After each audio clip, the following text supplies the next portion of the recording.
예, 안녕하세요. 저는 소설 쓰는 장강명입니다. 이제 AI 관련해가지고 제가 얘기를 해야 되는데 사실은 이제 부담도 되고 뭐 한 10년쯤 있다가 보면은 되게 오늘 하는 얘기 다 부끄럽지 않을까? 막 다 틀려가지고 뭐 그렇지 않을까? 그런 생각 많이 들어요. 저는 작년 말부터 뭐 올해 한 2월, 3월까지 바둑계를 취재를 했었습니다. 그래가지고 지금 논픽션을 쓰고 있는데 그 논픽션 내년 초에 이제 출간이 될 거거든요. 지금 한 3분의 2 정도 썼고, 그래가지고 그 얘기를 좀 들려드리겠습니다. 바둑계가 알파고 충격 이후에 어떻게 변했는지, 그 바둑 기사분들이 그 충격을 어떻게 소화했고, 뭐 이제 뭐 바둑 보시는 분들, 동호인들은 어떻게 달라졌는지 그런 이야기들입니다. 저는 뭐 바둑계 취재할 때 분명한 이유가 있었죠. 아마 AI 충격이 모든 업계에 다 닥칠 텐데 그 충격 제일 빨리 받은 게 바둑계고, 바둑계 변한 걸 보고 다른 업계에 어떻게 변할지 좀 유추를 할 수 있을 거다, 그런 생각이었어요. 제가 이거를 취재를 하기 전에 약간 뭐 아는 뭐 출판 기획자분들 이렇게 만나가지고 제가 바둑계 취재하려는데 어떻게 생각하세요? 이러니까 뭐 재밌겠다 이런 분도 계시고, 뭐 바둑 뭐 글쎄요 뭐 이렇게 사람이 달리기를 자동차보다 못하는데 자동차 나왔다고 해가지고 뭐 크게 달라진 거 없잖아요? 뭐 이렇게 말씀하시는 분도 계시더라고요. 그때는 제가 대답을 못했죠. 일단 못했는데 바둑계 취재하면서 이거는 자동차가 등장한 거하고는 좀 다르다, 그런 생각을 하게 됐습니다. 뭐가 다르냐면 자동차 등장하기 전에도 사람보다 빨리 달리는 동물이 있었잖아요. 뭐 치타나 개나 뭐 다 사람보다 빨리 달리고, 그 사람이 자기보다 빨리 달리는 동물을 보면서 나의 우월성이 뭐 훼손된다 이런 생각 안 했습니다. 사람은 자기의 우월성이 어떤 사고력에 있다 이렇게 생각을 했고요. 그 다음에 자동차가 나온 다음에 사람이 달리는 방식이 바뀌지 않았어요. 자동차 발명된 다음에도 사람은 옛날에 달리던 방식대로 달려요. 그리고 자동차 나온 다음에 사람이 달리는 방식을, 달리는 법을 자동차한테 배우지도 않습니다. 그렇죠? 그냥 예전대로 달리고, 네, 예전에 달리기 가르쳤던 대로 가르치고 그대로 배웁니다. 바둑은 안 그래요. 바둑은 지금 두는 방식이 바뀌었습니다. AI 포석이라는 걸 두고 있고, 바둑도 배우는 걸 이제 사람한테 배우지 않습니다. 예전에 우리 바둑 기사들이 뭐 이창호 구단이 조은영 구단 집에 가서 사사라고 하는, 초등학생 때 가서 그 집에서 먹고 자면서 배우고 이런 거 이제 안 합니다. 끝났습니다. 지금 신진서 구단이 세계 1위인데 신진서 구단은 인간 스승이 없습니다. 인공지능한테 배웁니다. 네. 많이 바뀌었어요. 그런 얘기를 조금 오늘 이렇게 맛배기로 드리고, 관심이 있으신 분들은 내년 초에 책을 사주시면 되겠고, 제가 그냥 뭐 보면서 뭐 바둑계 보면서 생각한 것들 한 67가지 뭐 그런 거 한번 잠깐 말씀드려 보겠습니다. 인간보다 뛰어난 기계는 사용자가 모르는 곳에서 갑자기 나온다. 바둑 인공지능 하면 알파고 생각하시겠지만 사실 알파고 이전에도 바둑 인공지능이 많았어요. 인공지능 연구자들이 테스트베드로 바둑이 딱이다 이래가지고 개발을 많이 했습니다. 알파고 전에 가장 강한 인공지능이 뭐였냐면요, 일본의 프로그램이었는데 이름이 바둑 인공지능이죠. 이름이 젠이었습니다. 젠이 그 당시 바둑 인공지능 프로그램 중에 가장 바둑을 잘 두는 프로그램이었는데, 젠이 실력이 어느 정도였냐면 인간 프로기사하고 둘 때 4점을 접어야 됐습니다. 바둑 뭐 잘 모르시죠? 바둑 이제 4점을 접는다는 건 뭐냐면요, 수준이 안 맞는 상대랑 바둑을 둘 때 수준이 안 맞는 약한 사람이 흙을 잡죠. 흙을 잡는데 많이 수준이 모자라면은 흙이 2도를 먼저 두고 시작하면 1점 접었다, 2점 접었다 하고, 흙이 4점을, 돌을 4개를 먼저 두고 그 다음에 백이 두기 시작하면, 그 다음에 이제 번갈아 두면 그게 4점 접는 겁니다. 바둑돌을 4개를 먼저 두고 그 다음에 두는 거예요. 얼마나 불리하게 백이 시작합니까? 근데 젠이 세계 1위 기사랑 겨룰 때가 아니라 그냥 프로기사, 입단한 프로기사랑 겨룰 때 4점을 접었어야 됐어요. 바둑 기사들이 이거를 표현을 어떻게 하냐면은 100m 달리기를 하는데 상대가 50m 먼저 가가지고 뛰는 거라고 그렇게 얘기를 합니다. 아니면 권투를 하는데 그냥 인간은 오른손만 쓰기로 하자, 왼손만 쓰기로 하자, 넌 양손 다 쓰고, 이런 정도의 격차입니다. 이게 2015년 말까지 세계에서 제일 바둑 잘 두는 인공지능 프로그램의 수준이 그랬습니다. 바둑 기사들이 인공지능이 바둑을 사람보다 잘 둘 거라는 생각 자체를 안 했어요. 예, 영원히 그런 날 안 온다 이렇게 믿는 분도 계셨고, 대부분 정말 99.9%, 아니 99.9%가 아니라 100%, 내가 죽기 전에 그런 날 안 온다. 예, 그렇게 4점 차이는 그냥 뭐 이렇게 어른하고 아이의 그런 차이가 아니에요. 까마득한 차이예요. 2015년 말까지 그랬습니다. 그러다가 갑자기 웬 구글 딥마인드라는 회사가, 그 회사 이름 아는 사람 그때까지 아무도 없었는데 2016년 1월에 네이처지에 논문을 발표를 합니다. 무슨 논문을 발표를 하냐면 딥러닝 기법으로 알파고라는 바둑 인공지능 프로그램을 만들었는데 이게 세계에서 최초로 인간 프로 기사를 이긴 프로그램이다. 우리가 석 달 전에 2015년 10월에 인간 프로 기사를 이겼다. 세계 최초로. 그 인간 프로 기사는 누구냐면 유럽 챔피언 판후이 2단이었습니다. 판후이 2단이 프랑스에 살고 있었는데 영국으로, 구글 딥마인드가 영국에 사무실이 있었고 판후이 2단을 초청을 합니다. 그래서 2015년 10월에 이겨요. 5대 0으로 이기고 그 결과를 논문으로 발표를 네이처지에 합니다. 그때까지 기밀이었죠. 2016년 1월에 빵 발표를 하면서 2달 뒤에 이세돌 구단과 알파고가 대결을 한다. 이렇게 발표를 합니다. 네이처지에 논문을 발표하면서 판후이 2단이랑 알파고랑 그 바둑을 둔 대국 기보를요 5개가 있는 거죠. 공개를 해요.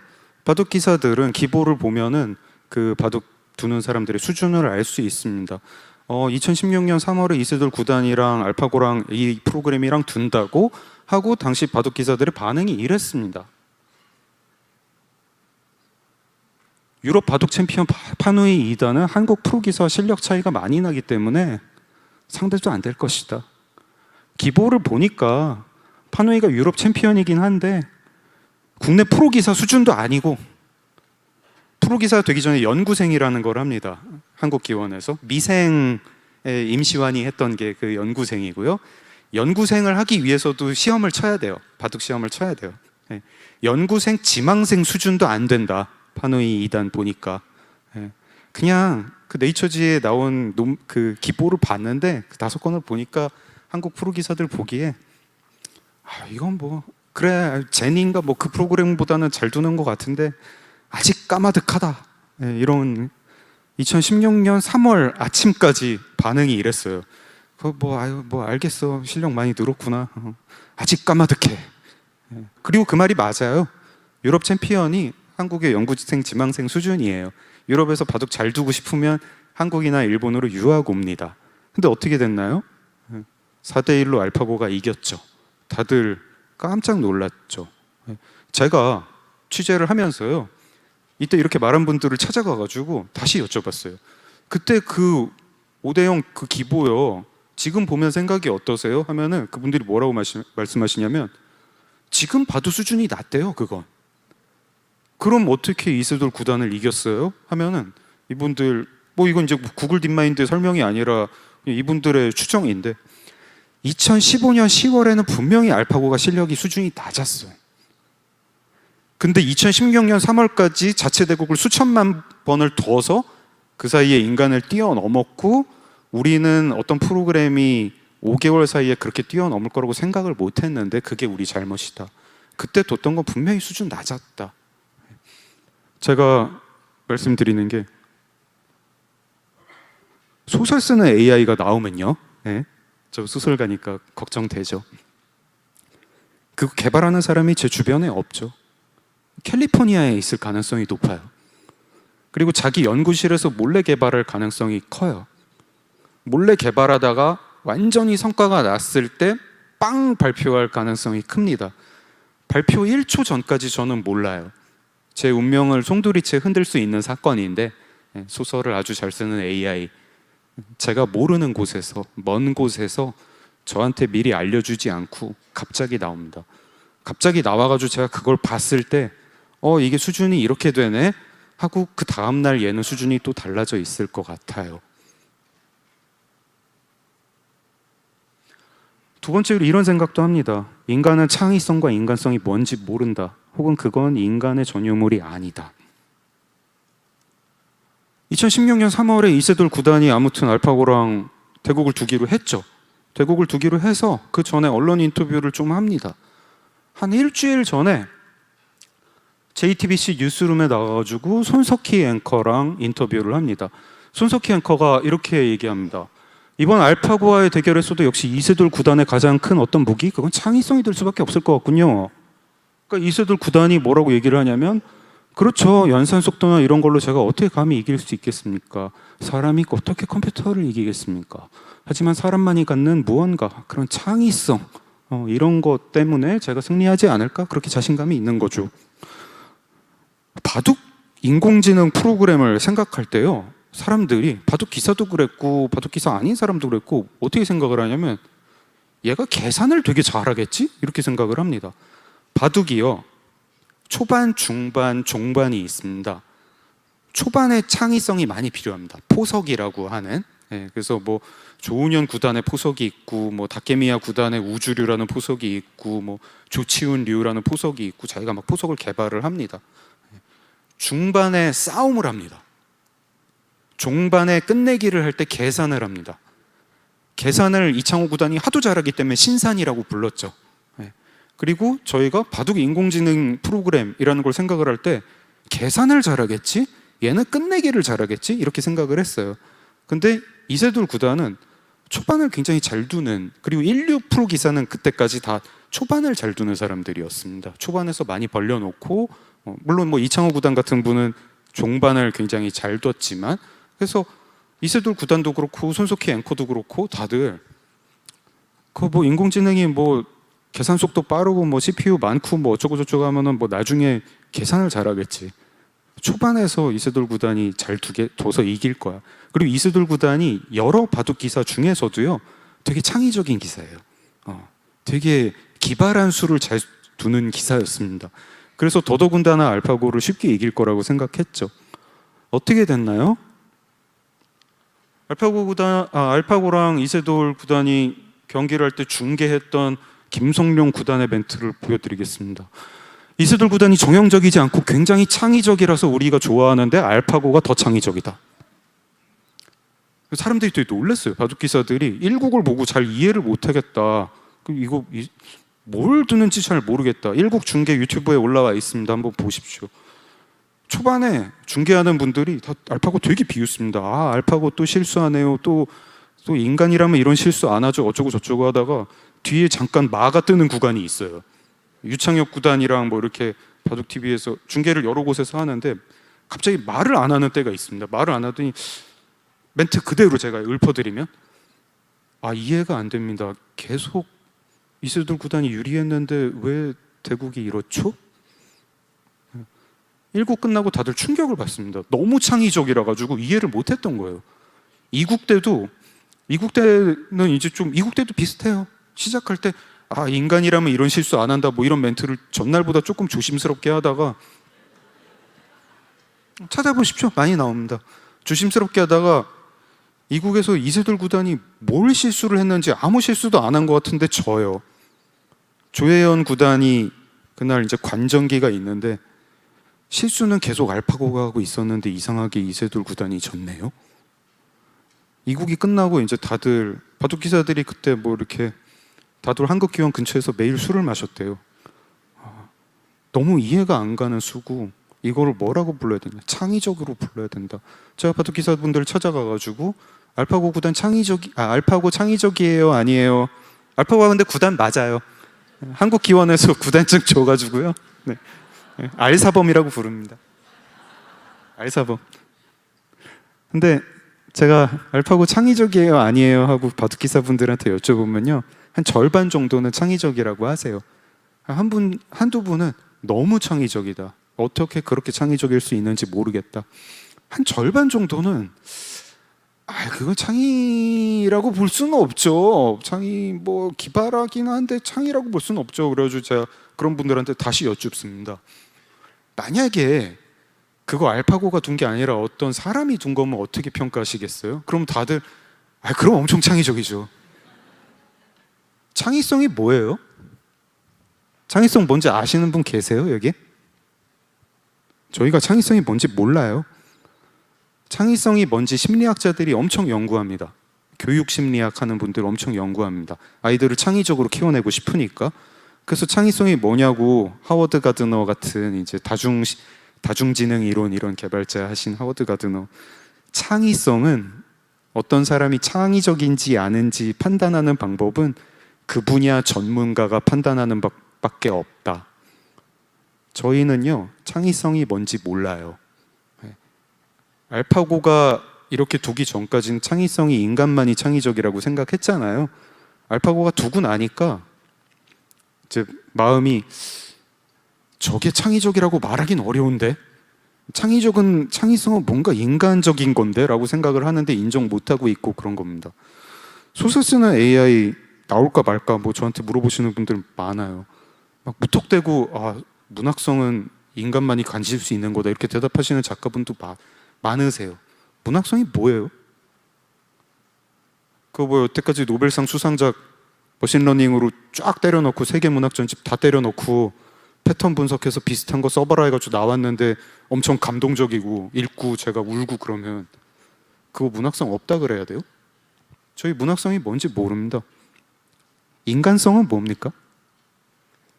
알파고가 4대1로 이세돌 구단을 꺾고 나니까요, 기자들이 바둑기사들 찾아다니면서 되게 잔인한 질문을 던져요. 앞으로 바둑기사들은 어떻게 바둑을 둬야 되나요? 인공지능보다 한참 낮은 것 같은데. 그 바둑기사분들이 대답을 뭐라고 하시냐면 그때 이런 대답하신 분들이 많습니다. 인간만이 둘 수 있는 인간의 바둑을 둬야 된다. 그렇게 대답을 하시고 뭐 그렇게 써요, 기자들이. 제가 이제 8년이 지나서 그분들을 다시 찾아가가지고 근데 인간만의 바둑이 뭐예요? 하고 여쭤보니까 그분들이 할 말 없어서 그렇게 대답했어요. 진짜 그러세요. 그리고 지금 인간의 바둑 두고 있지 않아요. AI의 바둑을 두고 있어요. 인간만이 둘 수 있는 바둑을 두면 된다라고 말은 했지만 사실은 그냥 AI 바둑 그대로 외워가지고 두고 있습니다. 진짜 대결은 인공지능 사용자 대 인공지능 사용자가 벌인다. 저희가 알파고랑 이세돌 구단이 둘 때 인공지능 대 인간의 대결이라고 막 주목하고 앞으로 인공지능 어떻게 상대하냐 뭐 이런 생각을 했는데 인공지능이랑 인간이랑 안 싸우더라고요. 알파고가요, 인간이랑 기보 공개된 거 기준으로요 100번을 안 싸웠어요. 73번 싸우고 그리고 그냥 은퇴해버립니다. 구글이 바둑 연구 이제 안 합니다. 알파고라는 프로그램 그 프로젝트는 끝났어요. 알파고 리라는 버전이 이세돌 구단이랑 둔 거고 좀 버그가 있었고, 그 다음에 알파고 마스터, 알파고 제로까지 나오고 알파고 제로 논문 네이처지에 공개하고 알파고 제로 알고리즘 공개해서 아무나 쓰세요 이러고 공개한 다음에 그냥 끝내버렸습니다. 그때까지 1년 정도입니다. 2017년 5월에 끝냅니다.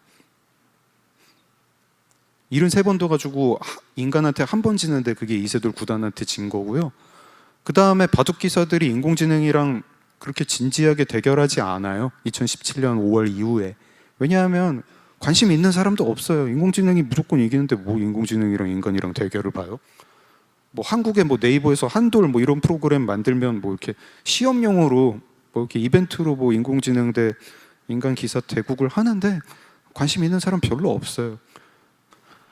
이후에는 바둑 기사들이 인공지능을 가지고 공부를 해서 인공지능으로 공부한 바둑 기사랑 인공지능으로 공부한 바둑 기사가 바둑을 두고 있고 그 공부 못하겠다는 분들은 은퇴했습니다. 많이 은퇴했어요.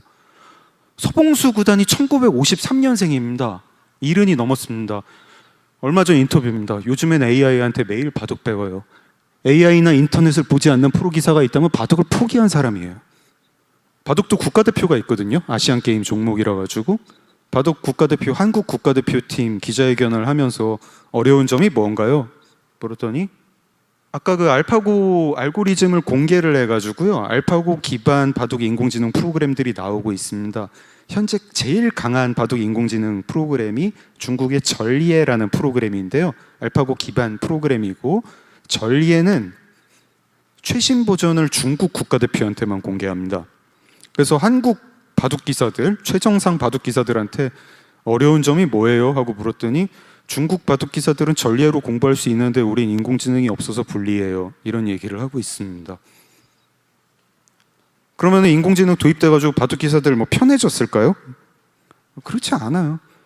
옛날에도 경쟁하고 요즘도 경쟁하는데 뭘 편해져요? 네. 호랑이한테 쫓겨가지고 달아날 때랑 늑대한테 쫓겨나가지고 달아날 때랑 힘든 건 똑같죠. 오히려 더 힘들어졌대요. 신진서 구단 같은 경우에는 옛날에는 중요한 경기가 있으면 전날 쉬었답니다. 어차피 본인이 세계 최고고 본인을 가르쳐 줄 사람이 없으니까 옛날에 세계 최고 고수들은 바둑 공부라는 게 되게 속도가 더디잖아요. 뭘 어떻게 해야 되는지 이제 연구의 단계인데 그거를 연구를 하면 힘이 드니까 그 세계대회 전날 정도에는 그냥 마인드 컨트롤 하면서 목욕하고 뭐 이렇게 몸 컨디션 끌어올리고 이런 걸 했는데 요즘은 세계대회 전날이라도 공부를 한다는 거예요. AI 붙잡고 공부하면 실력 느니까 그냥 쉼없이 공부해요. 모든 바둑 기사들이 이제 천재성 갖고 승부하는 때가 지났어요. 공부하고 외우면 실력이 느는 때라서 사실은 AI 도입된 다음에 AI랑 싸우는 건 아닌데 AI로 공부하는 다른 경쟁자들이랑 싸우기 위해서 더 바쁘게 살고 있습니다. 뭐 그런 얘기 많이 하죠. 뭐 AI가 도구다.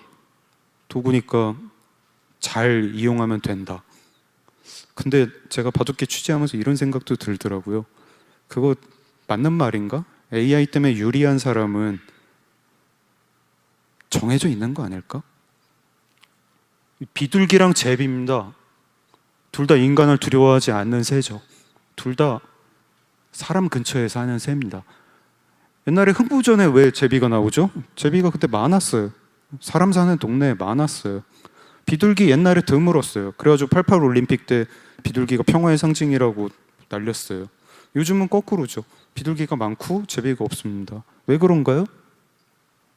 한 40년 동안 이게 전 세계 모든 나라에서 일어난 어떤 거대한 물결인데요.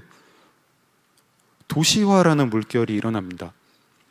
기본적으로 콘크리트 빌딩을 주로 하는 도시화라는 물결이 일어나고 콘크리트 빌딩 숲이 비둘기한테 아주 편안한 환경입니다. 얘네들은 지형지물 사이를 그런 빌딩 숲 사이를 비행하는 걸 쉽게 생각하고 비둘기는 잡식성 조류라서 사람들이 먹다 남긴 음식 쓰레기를 아주 좋아합니다. 많이 보셨죠? 그래서 비둘기가 모든 도시에서 번성합니다. 제비는 처마 밑에 둥지를 치고 사는 새예요. 그래서 반드시 건물이 사람을 두려워하는 게 아니고 사람을 좋아하는데 그래서 흥분의 집에도 둥지를 쳤는데 건물 지붕이 요렇게 된 데를 좋아합니다. 그 지붕도 땅에서 너무 높지 않은 곳. 그리고 이 둥지를 진흙으로 지어요. 그래서 논 근처에 둥지를 쉽게 지었죠. 논에서 그 진흙을 물고 와서 자기 침을 섞어가지고 둥지를 했으니까. 근데 근 40년 동안 서울을 포함해서 모든 대도시가 처마가 없어지는 방향으로 고층 빌딩이 생기는 방향으로 발전합니다. 비둘기 번성하고 제비는 망합니다. 이게 비둘기의 탓인가요? 이게 뭐 비둘기가 뭘 잘해서 그런 건가요? 제비가 뭘 잘못해서 그런 건가요? 그렇지 않습니다. 그냥 도시화라는 물결이요. 비둘기한테 유리하고 제비한테 불리했어요. 2호승 3단이라는 바둑 기사가 있는데 2019년에 원래는 랭킹 100위 바깥이었는데 갑자기 연승을 거듭하면서 고수를 격파합니다. 그래서 인터뷰를 해요. 인터뷰를 하고 분석 기사도 납니다. 근데 분석이 되냐면 엘리트 전유물이던 초반 이점이 사라진 것이 2호승 3단의 승승장구의 비결이었다. 앞으로 중후반이 강한 사람들끼리의 싸움이 될 것. 2호승 3단은 원래 중후반이 강했어요. 근데 초반이 약했습니다. 아까 알파고 기반 바둑 인공지능 프로그램들이 초반을 잘 둔다고 말씀을 드렸죠. 요즘 바둑 기사들은 초반을 다 외워버립니다. AI에 입력을 하고 다 외워요. 초반 옛날에 되게 몇십 분씩 뒀는데 요즘은 바둑 기사들이 세계대회 할 때 보면은 초반 한 50수까지 그냥 한 5분도 안 걸립니다. 타타타타닥 서로 외운 거 그냥 타닥 하고 중반부터 둡니다. 초반이 약했던 사람은 실력이 높아졌어요. 외우면 되니까. 커제 구단이 알파고 등장했을 때 세계 1위였는데요. 커제 구단이 대표적으로 초반을 잘 두는 사람이었습니다. 이 사람은 자기 장점이 없어졌어요. 모든 프로 기사들의 초반 포석이 완벽해지고 있다. 암기력이 좋은 젊은 기사들은 초반 50수까지 인공지능처럼 정확한 포석을 두고 있다. 이게 커제 구단이 뭘 잘한 건가요? 잘못한 건가요? 이호승 3단이 뭘 잘한 건가요? 그냥 AI 바둑이라는 거대한 물결이 바둑계를 덮쳤는데 초반 잘 두던 사람은 그 물결을 못하고 초반 못 두던 사람은 타는 거예요. 소설 AI가 나오는데 얘가 뭐 완성된 형태로 안 나오고 이럴 수도 있잖아요. 문장 잘 쓰는 AI가 나올 수도 있고 플롯 잘 짜는 AI가 나올 수도 있고 소설 AI가 나왔는데 얘가 캐릭터를 잘 짜. 근데 문장 못 써. 그러면은 캐릭터 못 짜고 문장 잘 쓰던 사람은 유리해지고 얘가 문장 잘 쓰고 플롯 못 짜. 그러면은 문장 못 쓰고 플롯 잘 짜던 사람은 유리해지는 거예요. 반대는 불리해지고. 그게 뭐 제가 탈 수 있는 물결인가? 그런 생각이 좀 듭니다. 인공지능으로 유리해지는 사람이 생기면 인간의 단결은 불가능하다. 가능할 것 같습니까? 얼마 전에 할리우드에서 작년에 배우 노조랑 작가 노조가 파업을 했죠. 배우 노조가 파업을 한 거는 AI 이슈로 파업을 했는데 저 아직까지 AI가 발전을 안 했으니까 다 같이 단결해서 파업할 수 있었을 거라고 생각을 합니다. 배우들 보면 얼마나 불공평합니까? 연기력 뛰어난데 얼굴 못생기면 주연 못 맞잖아요. 연기력 별론데도 얼굴이 엄청 외모가 뛰어나면 주연 맞잖아요. 딥페이크 기술이 AI 기술이 엄청 발달해서 연기력 못하는 배우가 연기 잘하는 배우가 연기하고 그 사람 얼굴 되게 잘생기게 AI가 다 교정해 준다. 그러면 못생긴 배우한테 AI는 최고의 도구죠. 최고의 도움이죠. 그 사람이 나중에 AI 때문에 일자리 잃었다는 배우랑 단결할 것 같습니까? 그러지 않죠. 심지어 그런 상황을 이렇게 볼 겁니다. AI 때문에 내가 유리해졌어라고 생각 안 할 겁니다. 그 사람은. AI가 우리 배우 업계에 존재하던 부조리를 해결해 줬어. 불공정을 해결해 줬어. 이제 비로소 공정해졌어. 이렇게 생각할 겁니다. 바둑계도 그러합니다. AI 이후에 인터뷰를 보면 이런 표현들이 가끔 나옵니다. 세계 바둑 민주화, 반상 민주화. AI가 도입되는데 왜 그걸 민주화라고 표현하지? 바둑이요, 약간 아빠나 할아버지를 잘 만난 사람들이 잘 둬요. 그 연구생일 때 뭐 돈을 대준다 이런 게 아니라요. 바둑 초반 포석을 잘 두려면 그것도 언어 같은 재능인 것 같은데 어릴 때 배워야 돼요. 바둑 고수들 대부분 6살에 배웁니다. 5살에 배우면 더 고수가 되고 7살 정도까지가 한계고 뭐 10살 넘어서 바둑 시작했다 이래가지고 세계 1위 못 돼요. 바둑을 6살, 7살 때 배우려면요 어떻게 배우냐면 아빠가 아마 고수인 거예요. 아마추어 3단, 4단 하는 아버지가 바둑 두는 걸 꼬맹이가 옆에서 보다가 아빠 여기다 둬봐 이러면은 얘가 바둑 천재인가? 이러면서 동네 기원 데려갔다가 한국 기원 데려가지고 이런 코스지. 그러니까 아버지 못 만나면 바둑 못 둬요. 바둑 인류 못 돼요. 얼마나 불공평합니까? 그래서 해외에서 바둑 배우기 되게 어려워요. 전부 바둑 잘 두는 사람 한중일에 몰려 있어요. 한중일 대만. 되게 나는 어렸을 때 아버지를 못 만나가지고 바둑 잘 두는 아버지를 못 만나서 불리했다. 근데 이제 AI 덕분에 포석을 잘 두게 됐어. 이 사람은 내가 바둑 때문에 AI 때문에 내가 바둑을 잘 두게 됐다, 유리해졌다 이렇게 생각하지 않습니다. 여태까지 바둑계에 있었던 부조리가 해결돼서 민주화됐다고 생각을 합니다. 세상을 이렇게 보는 사람이랑 AI 때문에 내가 손해봤다고 생각하는 커제랑 단결할 리 없을 거라고 저는 생각을 합니다. 설득력 있나요? 인공지능은 그때까지 제대로 정의되지 않았던 중요한 개념을 왜곡시킨다. 이세돌 구단이요. 그렇게 AI 포석이 이제 점령한 바둑계를 한 몇 년 보다가 은퇴를 할 때 이런 말을 합니다. 나는 바둑을 예술로 배웠는데 이제 일종의 게임이 된 것 같다. 이런 말 하는 분들 많아요. 많은데 정확히 얘기를 못 해요. 예술이 뭐예요? 바둑이 왜 예술이에요?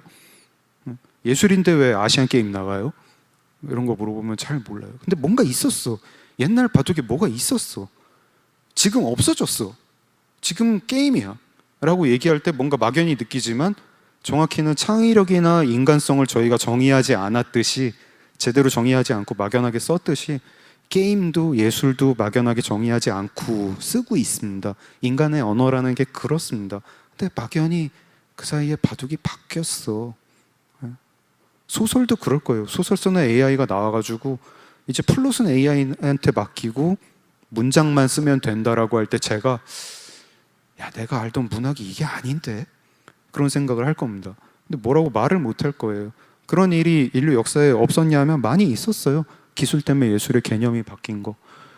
현대 미술이 언제부터 외부 세계를 묘사하는 걸 포기하고 예술가의 내면을 재현하는 걸로 초점을 돌리나요?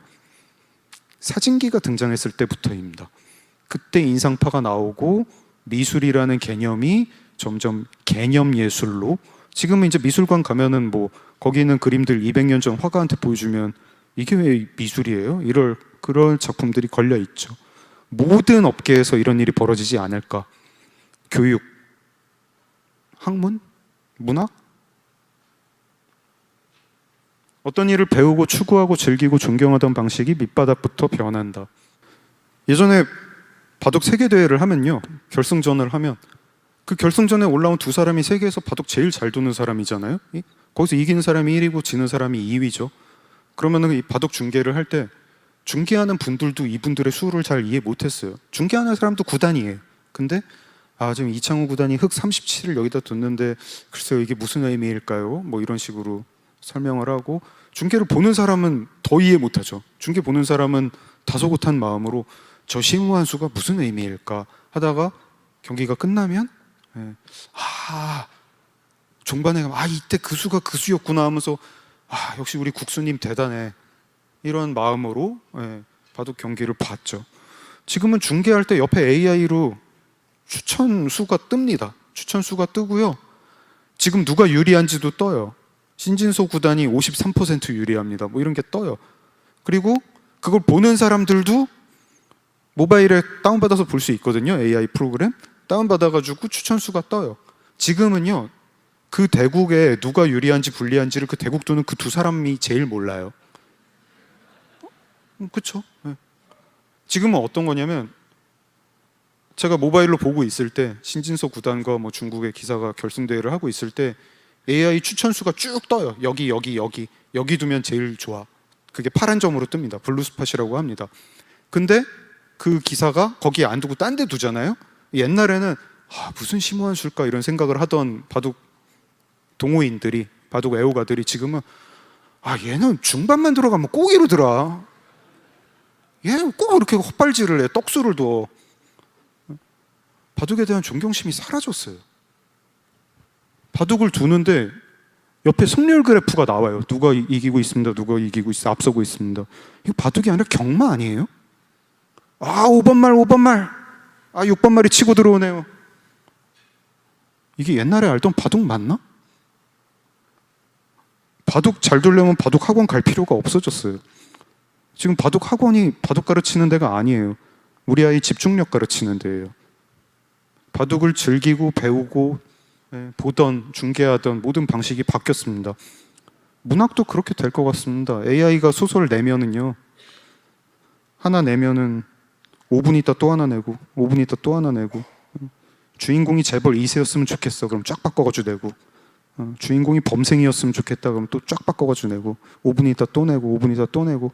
제가 소설을 이제 어떻게 읽어야 될까 그런 생각도 해봅니다. 저는 AI를 이렇게 생각을 하고 있습니다.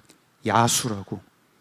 이게 지금은 아직 우리에 있는데요, 조금 있으면 우리에서 뛰쳐나올 것 같습니다. 우리에서 뛰쳐나와가지고 모든 업계에 이 야수가 돌아다니면서 그 업계의 규칙, 기본 개념 이런 거를요 다 무너뜨릴 것 같아요. 다 무너뜨릴 것 같고, 거기에 대해서 이제 제가 생각하는 거는 얘가 우리에서 나오기 전에 좀 기를 들여야겠다. 목줄을 채울 수 있으면 더 좋고, 목줄을 못 채우면 기를 들여야겠다. 이 야수가 제가 생각하는 어떤 가치들을 무너뜨리게 하고 싶지 않다. 제가 가치를 가지고 이 야수를 길들이고 싶다. 제가 믿는 가치들, 문학의 가치든 바둑의 가치든 뭐든 간에 그 가치에 도움이 되도록 길을 들이고 싶다. 지금 이 상태로 나오면 안 됩니다. 바둑계 뭔가 많이 변했고, 제가 바둑계 변한 얘기를 조금 이제 좀 자세하게 또 다른 것들하고 해가지고 내년 초에 내려고 합니다. 많은 관심 부탁드립니다. 맞습니다.